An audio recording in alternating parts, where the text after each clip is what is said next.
Okay, today we will continue with the last class about the biological neuron which we learned. So from biological neuron we have to develop the mathematical model. So we will focus on how to do the mathematical model. Mathematical model we have to focus on today. So when we are going to talk about mathematical model, we need to see how these things will be there, because we have an input and we need an output. So here what we are seeing is that actually we are having we are going to have the input. The inputs going to be here, so the inputs will be here, and like x1 you have x2, then you have x3, and all these things will be giving to a processing unit. You are having a processing unit here, so this is your processing unit. So in this processing unit, from this you are going to get output y. So here what happens is you are doing all this summation, so you can write the equation like this: all x1, x2, x3, everything comes here. So we will represent w1 here, w2, w3. Let us see what is these things. So here it is sigma. So what is this is all about? So y is the output, so you are having y is equal to x1 into w1 plus x2 into w2 plus x3 into w3, likewise it goes. So this is can be written as sigma x1 I into wi for I is equal to 1 to n. So this is the equation of this, which we can represent for artificial neural network. Now what we need to know here is this weight, w is actually the weight represents. W is nothing but weight. Now when we learned synapse, we learned that there are two neurons connected to each other, but they are not fully met, and some small space is there, likewise we talked. So that what does it means is, when the neuron A fires, the impulse that is generated in neuron A will be passing through the synapse region to the synapse B region. At that time you are having two conditions: one is excitatory conditions, and the second one is inhibitory conditions. So if it excitatory means at the time the impulse which will be successfully able to pass through from A to B, that is A neuron to B neuron. If it is in this case from A to B to neuron, inhibitory, the impulse cannot pass. So if it is an excitatory conditions, then what we will do is this weight value will become positive here, it will be negative here. So this is what we need to learn. And once we are having this model successfully developed, we will consider both this thing into account, that is both weight as well as the input we will consider together. And the most important thing that we need to point out here is that the synapse, the excitatory synapse and the inhibitory synapse, that is I talked about the positive and negative weight, this will be very important factor in determining the development of the system, especially the artificial neural network systems. And looking at the basic models, what we regarding all those models, we can say that the artificial neural networks is having a basic model like this. So let us see what is the basic model. So when we talk about basic model, we will say that basic model, how the basic model will be look like is that it should be able to it is having interconnection. That synapse which we talked about, synapse, that will be talked here in the form of interconnection links. That will be talked about interconnection links. And the training or the learning rules which we talk about, which will be based on adjusting the weight. So the training which we will do, which will be focused here in the form of weights. Whatever the weight, it depends on weights. And we will have to have activation functions. So activation functions is nothing but that depends on input and output.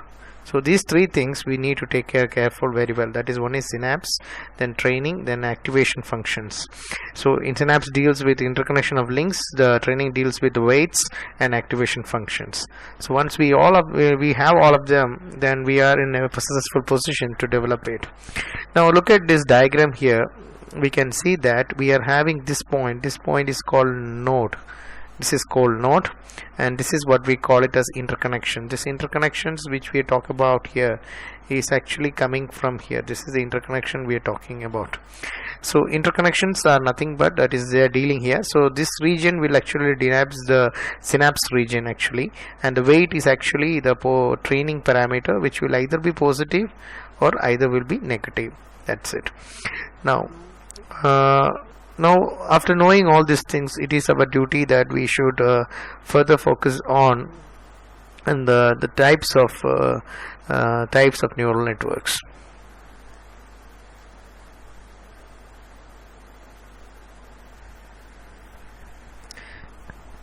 Now we'll focus on the types of neural networks. Here we have we can have the different types of neural networks. See, the arrangement of the neurons actually to form the layers and the connection patterns formed within and between the layers is known as network architecture. So that is a very important point here. So network architecture, how you're going to arrange the layers will actually determine how the network architecture will look like. So in network architecture, when we talk about network architecture, there are different types of architectures that are available. Hundreds of them are there presently because of various researches that is going on. But generally we are having 5 types are there. Let us see what are the 5 types. The 5 types are single layer. This is single layer, that is feed forward network. Feed forward network. Single layer feed forward network. The second is multi-layer feed forward network. Multi-layer feed forward network. And the third type is single node with its own feedback system. And the fourth type is single layer recurrent network.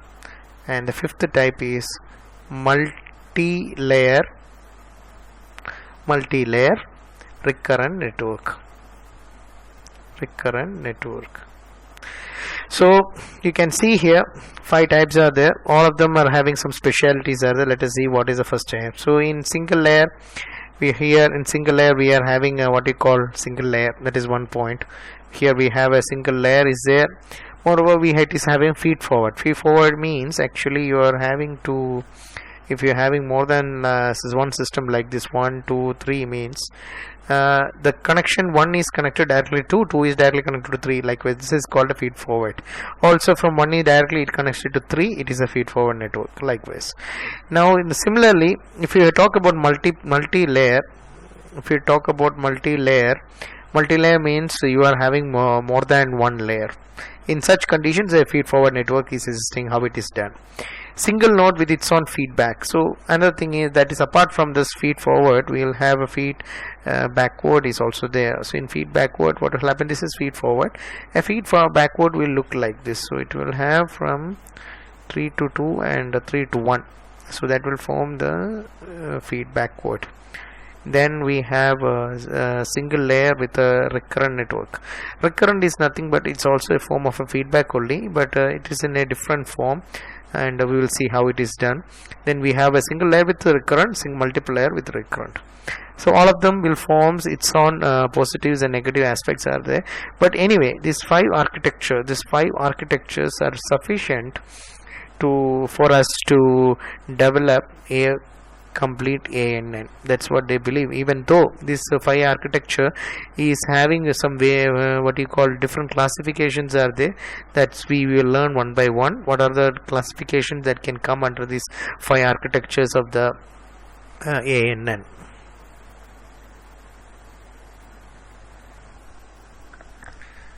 Next we are going to learn about the single layer feed forward network.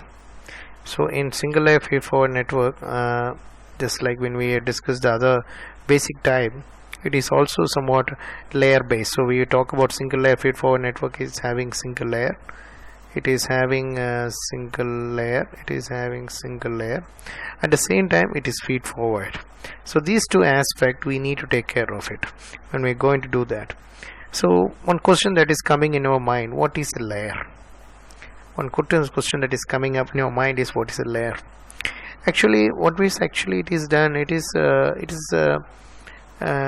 is formed actually by taking some kind of processing element and combining it with the other processing elements. So you are having different processing elements and you combine it with other elements, and it will represent stages actually.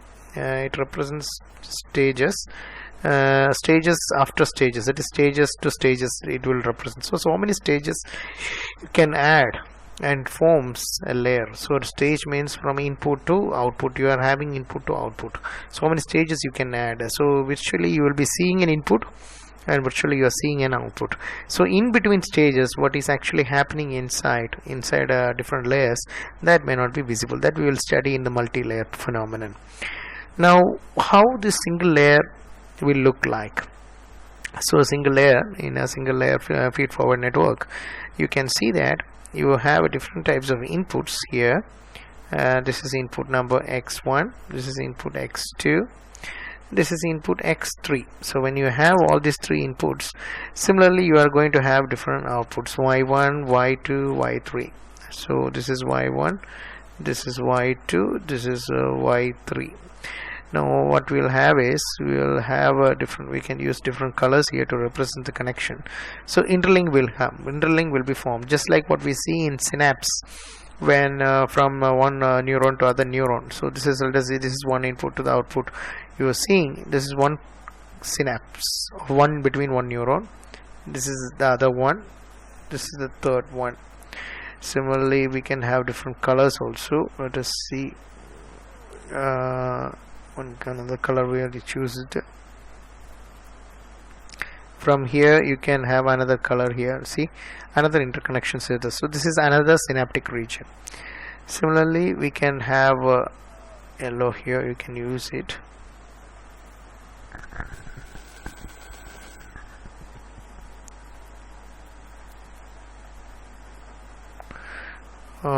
You can have the third link with another color here.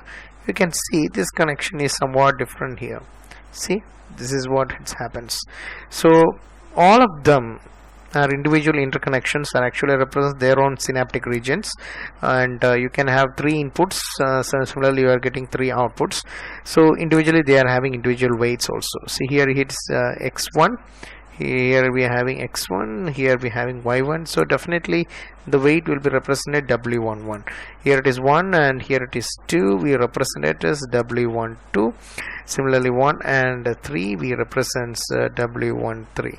In the same format we will represent here, which is 2 and 1 it is w21, and 3 and 1 is w31. This is w31, this is w22, this is w23, this is w31, w32, this is w33.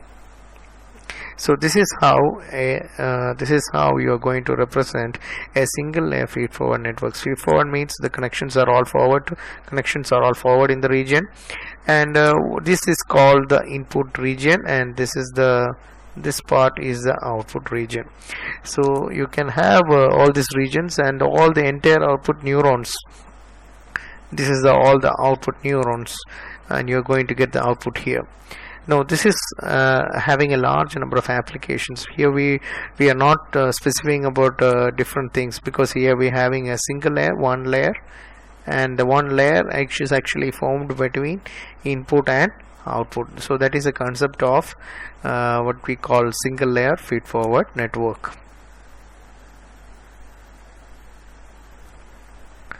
Next we are going to learn about the multi-layer feed forward network. So in single layer we have seen that single layer forms, but in here multi-layer we are seeing little bit different. See, you can have in multi-layer you can have different inputs you can represent here. Let us see, this is from here you are getting x1, you are getting x2, you are getting x3, likewise.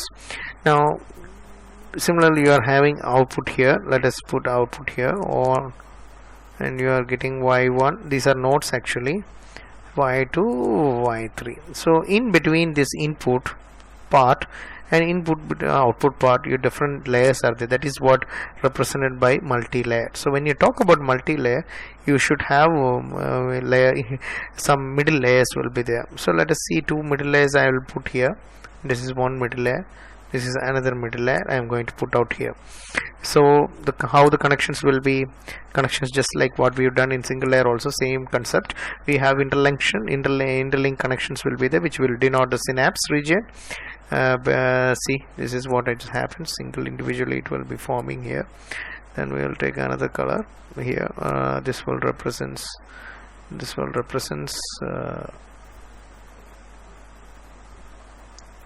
then we'll take another color.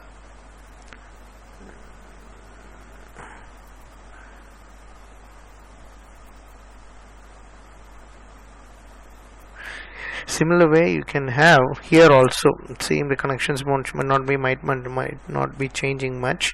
Here also synaptic region connections are there.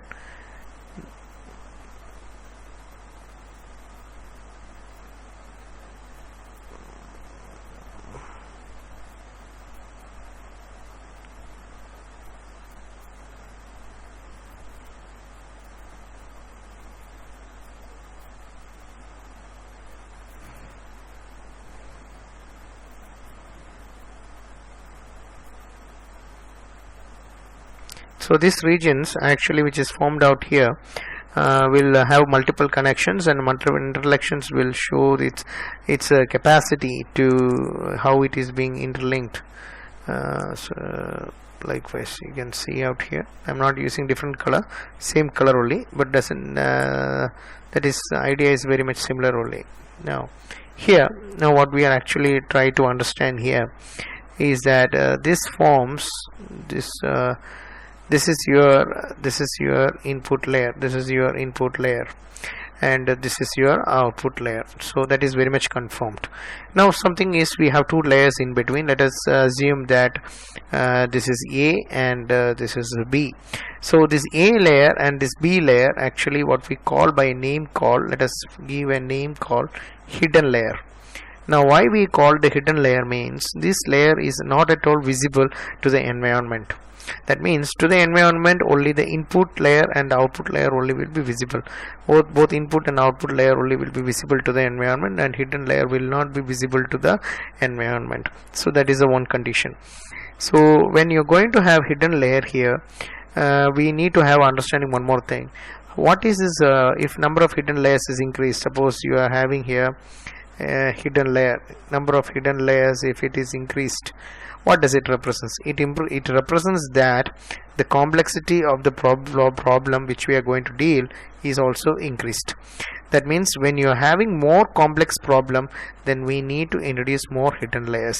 So now as the number of hidden layers increased, we are able to solve more complex problem. That means wherever the problem is having more number of parameters, or the more number of execution is required, or more number of stages are required, we can add as much stages with respect to the help of the layers.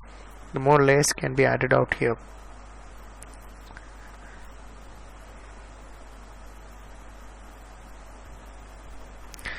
Now we'll continue with the next topic, that is single node with on feedback. In a single node with on feedback, we can see that you can have a number of inputs are coming up. So much of inputs are coming up like this. So you'll be having so much of inputs, and you are going to have outputs here. So let us see that this is different type of outputs you're going to get. Now what we will do is, if you try to provide a feedback, suppose if you try to provide a feedback here, that is feedback, if you try to provide feedback here between input and output, then we can call that is a single node. That is a single node. Here we are having only one node here, single node with on feedback. That's output is actually fed back to the system. So that is one of such a one of the architecture, the third architecture that is important in the case of artificial neural networks.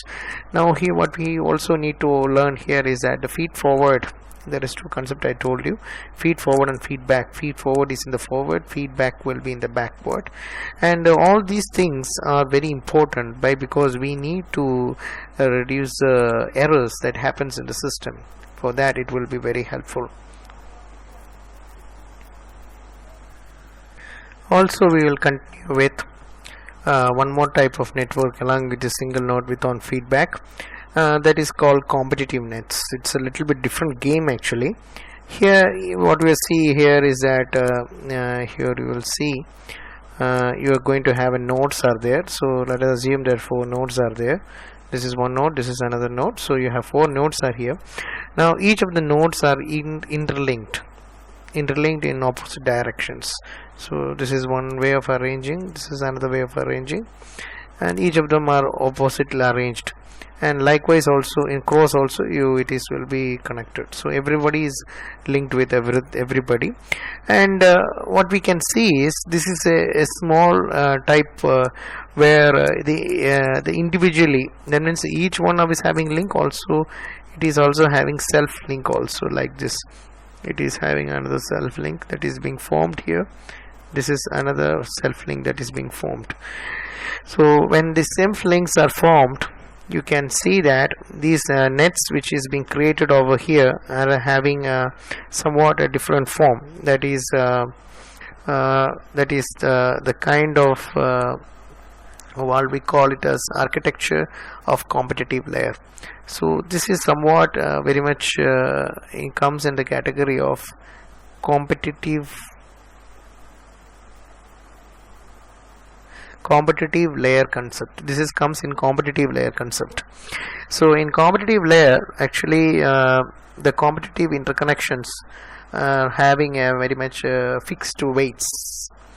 That means we will be using the weights which are almost similar. So when we use the weight here, let us assume that the minus weight is used. Minus weight means actually it is inhibitory, so I am using minus weight here. This is minus weights, I am going to use it here, and all are same. So all of them are having inhibitory weights, and this net is actually called by a name called max. This net is known as max net. And this is very much important because this particular topic is actually comes under the unsupervised learning category. So we will be discussing further along with that.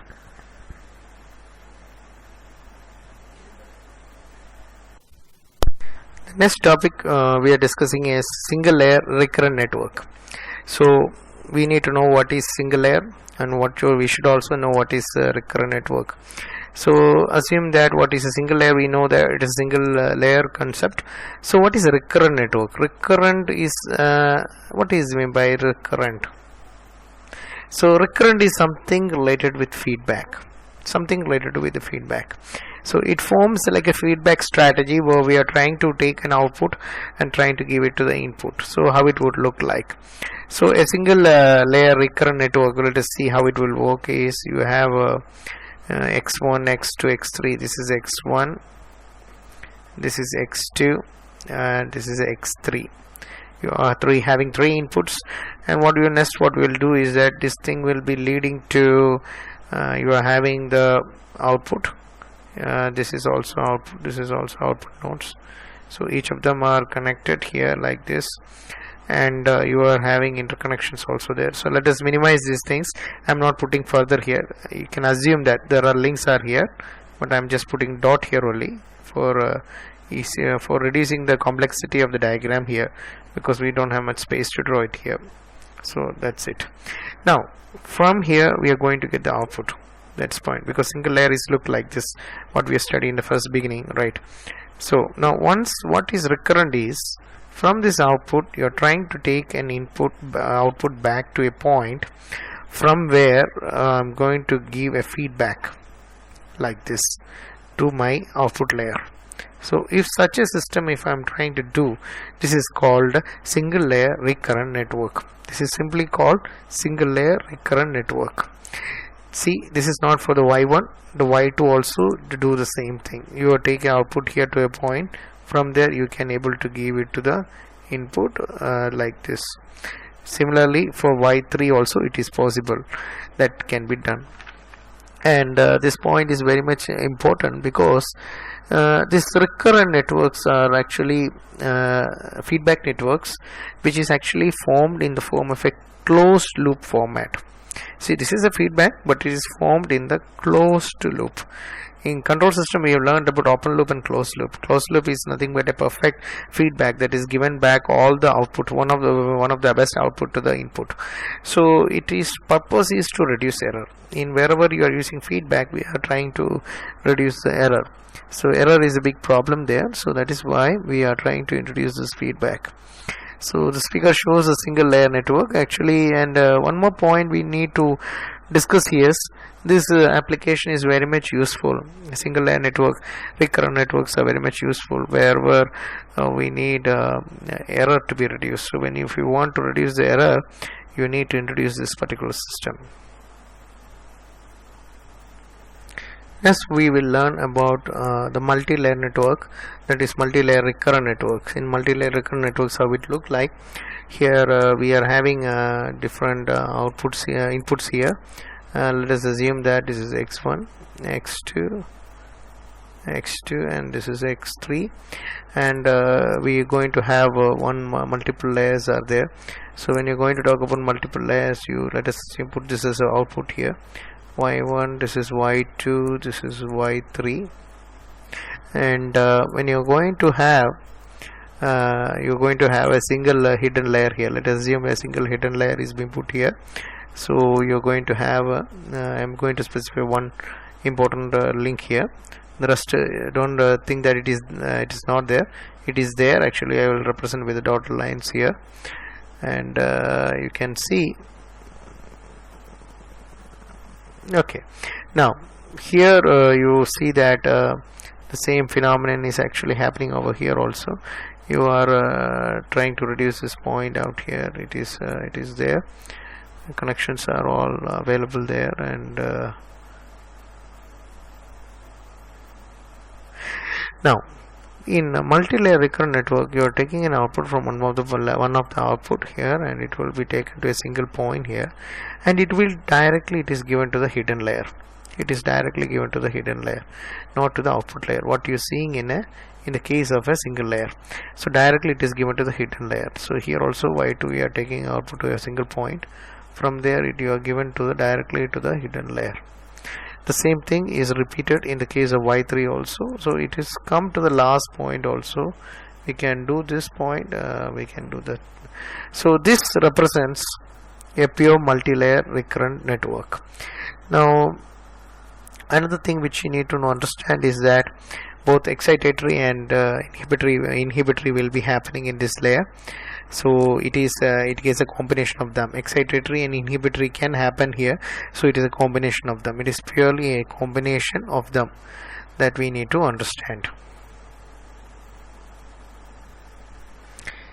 Now we learn about ANN learning. Actually, the learning is very important. Just like in our brain, we are able to remember because of billions of neurons. Billions of neurons are there in brain. Because of that we are able to remember everything. That means like our memory is working. So this remember part is actually happens because this of neurons. So when we try to develop a artificial neural network for resembling like this a brain, we are actually also trying two things. One is a learning part which we call our training part. Just like when we want to go from this is place A and this is place B, and we want to go to A to B, we should know the path. So training is one of the best ways. So once we get trained, we know the path. The second time when we do the process, we will repeat the same process again.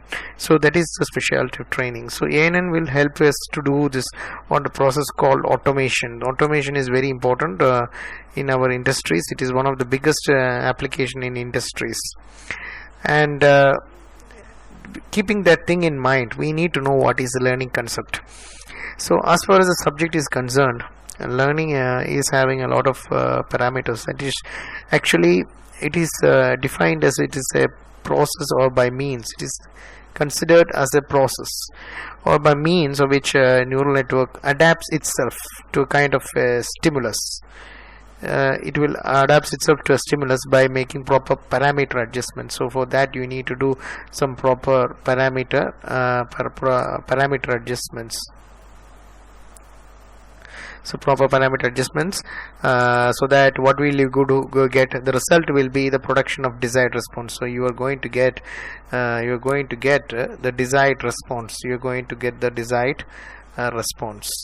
So this is how it is being defined. So with keeping this thing in our mind, we need to form certain points which is very much important. That is how this learning is classified. So keeping that learning classification, we have the point like learning can be divided into two. Actually, this is learning can be divided into two types basically. One is parameter based, and the second is the structure based. In parameter based, actually what happens is it is purely based on weight concepts, the introduction of weights, and this is purely based on the change in structure. Whatever the structure of the network that is changing depends on that. This will so structure change means it deals with the connection. What is the connection type that will be changing? That's why. Now that is one part. Apart from that, this learning it is further, ANN is further classified in learning category into three types. So what are the three types we need to know? So the three types, again it is divided. What are the first thing? The first one is supervised. The first is supervised. The second one is unsupervised, and the third is the reinforcement. So we have a supervised category, we have unsupervised, and there is the reinforcement type. So these three types of learning we need to learn.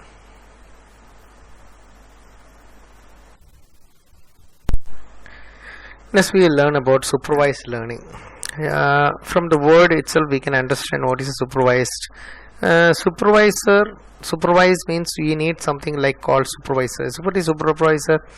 In our normal day-to-day life, it will be a parent, a person who will monitor us always, or it will be a teacher. In schools and every colleges, what the teacher will do, teacher will teach you, teacher will ask you to write notes, teacher will teach you, and all those things will be happening. So you will be supervised, so under some kind of guidance. So that is what actually the role of a supervisor.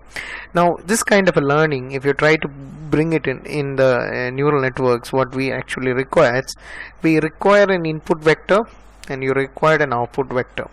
So this input vectors and output vectors together forms the training pair. It forms the training pair, the pair by which you are going to work both simultaneously.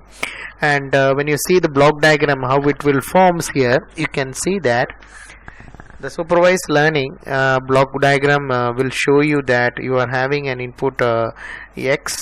This is your input. Let us see, this is your input, and will be your neural network. So this neural network, you are going to have output you are going to get. So this is your Y is your output. You are going to get an output, but you have a desired output. The Y may or may not be your correct output. It may or may not be your correct output. So you have some desired output. So let us see, this is your desired output. So D is your desired output. This is your desired output, and you want this output as your output. So when you have such a thing, the Y has to be compared. So the output Y is taken and it is compared with the desired output, and if there is a difference is there, then we have error will be formed. Error signal will be generated. E represents error. So error will be formed, and once error is formed, this error will be generated. This is taken back to the neural network structure to change the weight. The weight will be changed so that we will minimize the output. We will minimize the difference between the real actual output and the desired output. So this weight will be always adjusted. So the same system is this kind of system is used for autonomous devices, and it is completely under supervisory form. So that is why it is known as supervision based learning. So another advantage is